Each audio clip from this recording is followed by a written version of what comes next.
comment ça se fait que les entreprises de la Silicon Valley ont tant de succès? C'est quoi leur secret? On va voir la méthode utilisée par Intel ou par Google. Est-ce que vous savez que c'est le matin que vous êtes le plus productif? Commencez la journée par faire la chose la plus importante, la chose ayant le plus de plus-value. C'est comme ça que vous allez atteindre vos objectifs. OKR signifie Objectif and Key Result, ou Objectif et résultat clé en français. Avec cette méthode, on implique les collaborateurs. On amène les collaborateurs à penser efficience plutôt qu'efficacité. La différence entre l'efficience et l'efficacité, c'est tout simple. L'efficacité, c'est d'arriver à destination. L'efficience, c'est trouver le meilleur chemin pour arriver à destination. La méthode OKR, c'est un moyen très efficace pour aligner une entreprise ou un projet vers un but commun. Ça favorise la performance, l'implication des équipes en fixant des objectifs ambitieux.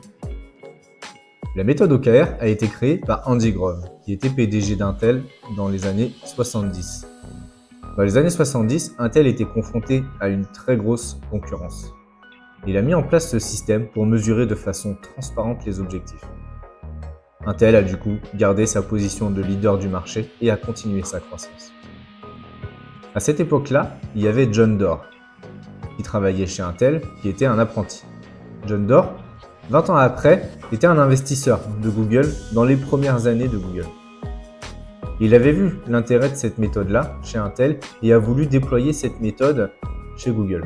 À l'époque où Google, ils avaient simplement une trentaine de salariés.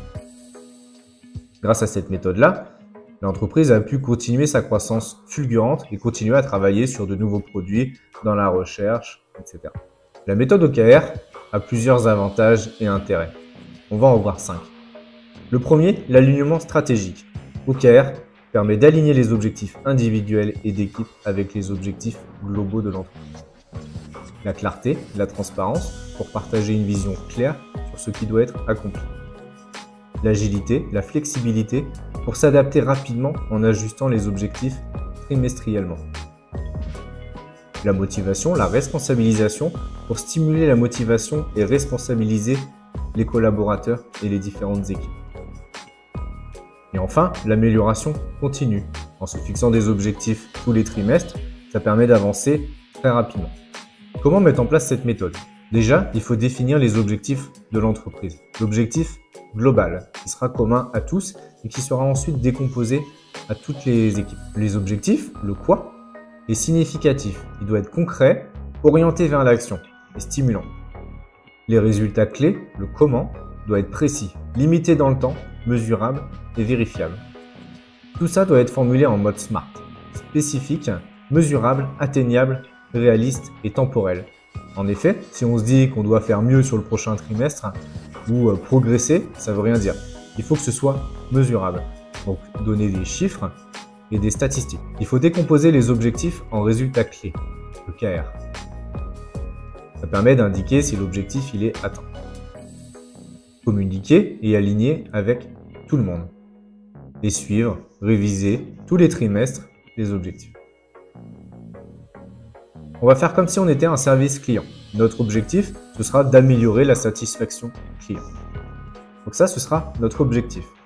Les key results, il y en aura 3. Réduire le temps de réponse moyen à moins de 24 heures, augmenter le score de satisfaction client de 10%, mettre en place un programme de feedback et obtenir 100 réponses. Donc là, on est dans l'exemple d'un support client.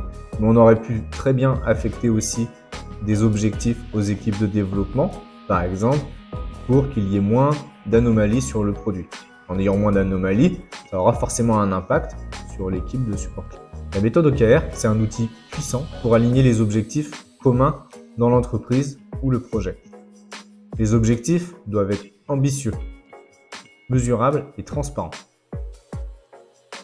Ça favorise la performance, la motivation en impliquant tout le monde et l'agilité. Voilà en quelques minutes ce qu'on peut dire sur la méthode OKR. Si vous avez des questions, n'hésitez pas à mettre un commentaire. Merci aussi de vous abonner à la chaîne, de mettre un like et je vous dis à la prochaine.